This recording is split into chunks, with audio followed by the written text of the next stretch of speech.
బీహారీల పని ఏమైనా తగ్గిందా? కానీ రెండవ అదే రాష్ట్రం బీహార్ కోసం తెలంగాణ, మళ్ళీ రెండో రాష్ట్రం తెలంగాణ. ఇంకోటి ఇది బీహార్ ఎన్నికల కోసం అని చెప్పేది పచ్చాబద్ధం. ఆ మాట చెప్పి ఇంతకుముందే చేసేసరికి బీహార్లో కులగణన కొత్త ఎందుకు? ఇంకేంటి అదే కదా, ఇంకేముంది? అవును, బీహార్లో కులగణన ఎప్పుడో జరిగిపోయింది. దాని ఆధారంగా వెళ్ళినప్పుడే నితీష్ కుమార్ 3వ స్థానానికి పడిపోయాడు.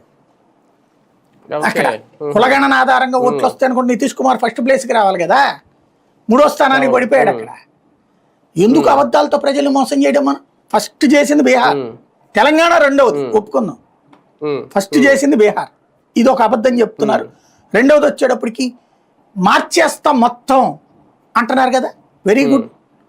రేవంత్ రెడ్డి అట్ట సీఎం ఉంటాడు మరి. ఇప్పుడు తెలంగాణలోనే కులగణన చేశారు కదా, ఏమని తేలింది? అక్కడ బీసీలు అత్యధికంగా ఉన్నారని తేలింది.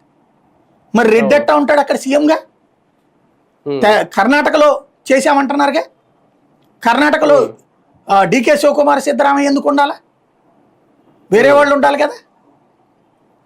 లెక్క తీస్తే అంటే ఇంకా కర్ణాటక పూర్తి కాలేదు, పోనీ దాని పక్కన పెడదాం.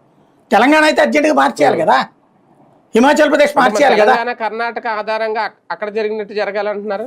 అదే మరి కులగణన అయితే ఉట్టి రాసుకుని కాగితాల మీద ఏ కులం వాళ్ళు ఎంతమంది ఉన్నారో లెక్క తేల్చడం ఏంది? ఆ బీసీ వర్గాలకు ఇవ్వాలి కదా నువ్వు పదవి, సీఎం పదవి ఇవ్వాల్సింది ఎవరికి? అలా అనుకుంటే ఆంధ్రాలో కూడా బీసీలు ఎక్కువ మరి రేపొద్దున్న కులగణన జరిగితే ఎక్కడ కూడా మార్చారు మరి. అసలు దేశానికి ప్రధానమంత్రికి ఆయన ఎందుకు పనికొస్తాడు? ఇప్పుడు రాహుల్ గాంధీ ఆయనే పనికిరాడు కదా, ఆయనే చెప్పాడు కదా జంజి వేసుకున్న బ్రాహ్మణుడు నేనని. మరి బ్రాహ్మణ సామాజిక వర్గానికి ప్రధానమంత్రి పదవి ఎట్టాకొస్తుంది? వాళ్ళ చెల్లెలు కూడా అదే కదా, మరి ఆవిడ ఎట్ట పనికి వస్తుంది? వాళ్ళ నాయనమ్మ ఎట్ట పనికి వచ్చింది? వాళ్ళ నాన్న ఎట్ట పనికి వచ్చాడు? వాళ్ళ తాత ఎట్ట పనికి వచ్చాడు? అంటే 77 ఏళ్ళ నుంచి దేశాన్ని మోసం చేస్తున్నారు వీళ్ళు, దోచుకున్నారా ఈ దేశానికి సంబంధించిన బడుగు బలహీన వర్గాలకు సంబంధించింది. ఇవాళ ప్రధానమంత్రి బీసీ, ఈ దేశంలో అత్యధిక జనాభా ఉన్నటువంటి బీసీ ప్రాతినిధ్యవతనం.